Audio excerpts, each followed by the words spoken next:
A presenza de ocupas nun edificio abandonado situado a carón da escola infantil está a provocar unha enorme preocupación nos pais que a diario levan os seus cativos ao centro. Consideran que a zona se está a converter nun foco de inseguridade e lixo, pois é habitual atoparse restos de roupa usada e outros obxetos tirados pola rúa. Ademais, apuntan tamén a que xa se rexistraron varios roubos a vehículos estacionados no lugar, temendo que a situación vai a máis. A pesar das reiteradas denuncias realizadas no Concello, a situación segue igual.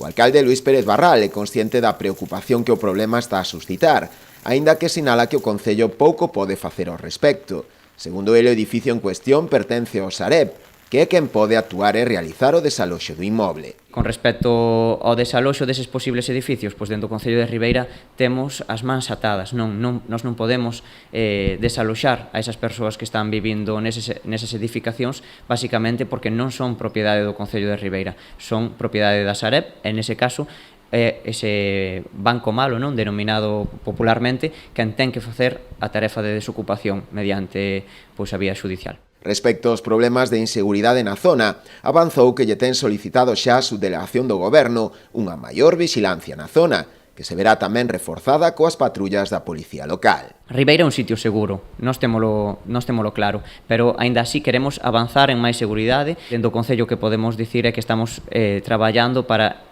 mitigar toda esa problemática que temos no noso municipio con certas ocupacións que están dando moitos problemas, non? Nas Avesadas coñéceno ben, dentro do Concello de Ribeira incrementamos 2 axentes de Policía Local para incrementar a seguridade cidadá nos nosos barrios e tamén nas nosas parroquias. Tamén lle demandamos recentemente a subdelegada do Goberno que asistía a Ribeira a unha xunta de coordinación de seguridade, pois a maior presenza policial na rúa, é dicir, que haxa máis axentes camiñando polas nosas rúas que eviten situacións de risco e de perigo, non?